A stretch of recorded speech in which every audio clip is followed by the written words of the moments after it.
മതപ്പാടിന്റെ ലക്ഷണങ്ങൾ ധോണി കാണിച്ചു തുടങ്ങിയതിനാൽ കൂടുതൽ അക്രമകാരിയാകുന്നു.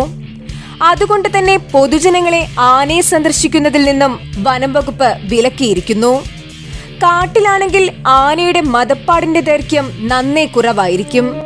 എന്നാൽ ആനക്കൂട്ടിലിട്ടതുകൊണ്ട് ധോണിയുടെ മതപ്പാടിന്റെ ദൈർഘ്യം കൂടിയിരിക്കുന്നതിനാൽ പാപ്പാന്മാരെ അനുസരിക്കാൻ അവൻ കൂട്ടാക്കില്ല.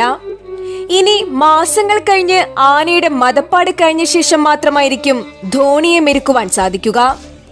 ഇന്നലെ തമിഴ്നാട്ടിൽ കുങ്കിയാനകളെ പരിചരിച്ച് പരിചയസമ്പത്തുള്ള കോട്ടയം സ്വദേശികളായ 2 ആനപ്പാപ്പാന്മാർ ധോണിയെ സന്ദർശിച്ച ശേഷം മടങ്ങിപ്പോയിരുന്നു. പക്ഷേ ഇതുവരെയും ധോണിയുടെ പാപ്പാൻ ആരാണെന്നതിൽ ഇതുവരെയും വ്യക്തത വന്നിട്ടില്ല. ഇപ്പോൾ വനം വകുപ്പിനെ വെട്ടിലാക്കിക്കൊണ്ട് പാലക്കാട് ധോണിയിൽ വീണ്ടും കാട്ടാന ഇറങ്ങി കൃഷി നശിപ്പിച്ചു. ഒരാളെ കൊലപ്പെടുത്തുകയും വ്യാപകമായി കൃഷി നശിപ്പിക്കുകയും ചെയ്ത ധോണിയെ പിടികൂടുന്നത് വഴി പാലക്കാട് ധോണിയിൽ സമാധാനം കിട്ടുമെന്ന് കരുതിയ വനം വകുപ്പിന് ഇരട്ടി തലവേദന ഉണ്ടാക്കിയിരിക്കുകയാണ് പുതിയ കൊമ്പൻ.